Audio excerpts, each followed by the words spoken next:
Hello everyone, PAXEast here. Welcome back to the channel.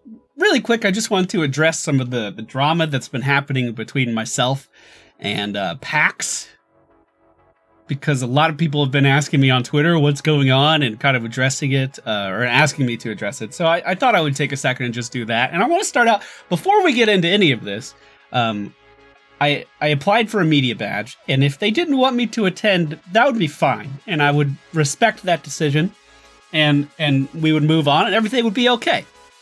But when I was applying for the media badge, it didn't seem like my emails were being answered.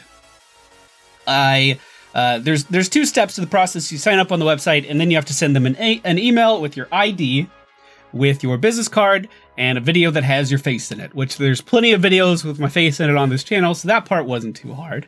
And I sent in my email at like the end of December, towards the end of December, and I was really excited and didn't get approved right away. Instead, I got a follow-up automated email saying, you didn't submit all of the necessary info. And I was like, there's three things here. My face, my face in a video, my ID, and my business card. I'm pretty sure I submitted all of those things, but I redid it, sent in another one. A little time went by, got another automated email that said, hey, well, you didn't submit all of your information. Maybe you should submit all of this again. I was like, okay, this is weird. And I went to Twitter to tweet at PAX, the official PAX Twitter, and they said that I said something along the lines of, you know what, I don't feel like my emails are being read. It kind of feels like I'm just getting automated responses. And they replied with, every email we receive is read by a real human being and replied to as such, or something along those lines. And I was like, okay, that's fine. So I sent my information in for a third time, and I waited, and I got the same response that I didn't send in all of my information. So this time, the fourth time I sent it, I was in Ohio, and I had my girlfriend Holly do it for me, because I was like, clearly I'm doing something wrong here. Would you take a look at this and send it in for me?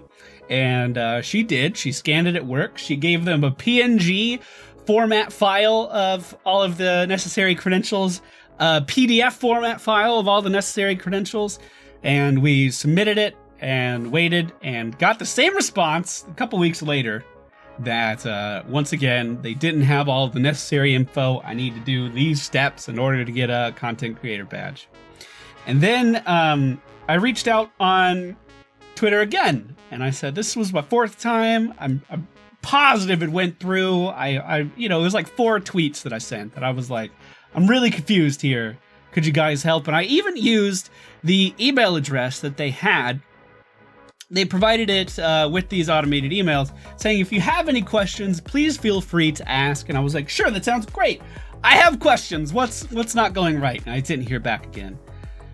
So all this time passes, I never get approved, and then I get the confirmation that my pass was denied because I didn't submit my credentials, and I took a screenshot of that email and I put it on Twitter, and I was like, well guys, it looks like I'm not going to PAX East, which I was, pretty disappointed by.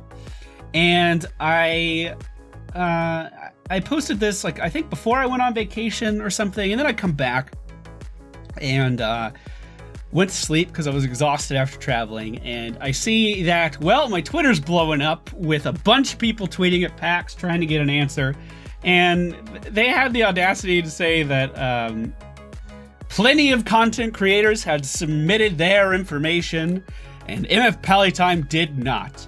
We are happy to help, but we're not here to handhold. And I was like, and it didn't just anger me, it angered a lot of people.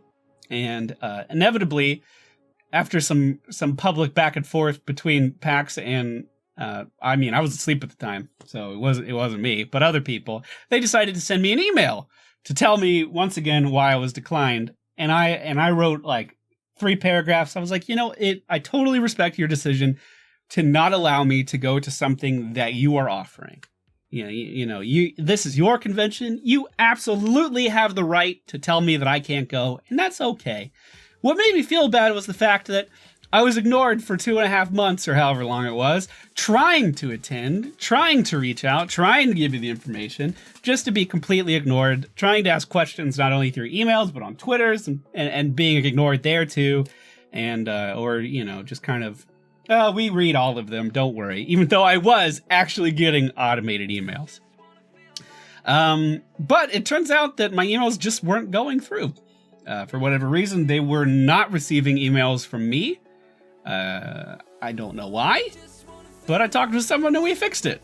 So there wasn't really any drama. I just wasn't going to PAX. I talked about it on Twitter and kind of said why. Then I went to sleep. And when I woke up, after sending an email, it looks like I am going to PAX East. So if you're going, I'll see you there. Okay, bye.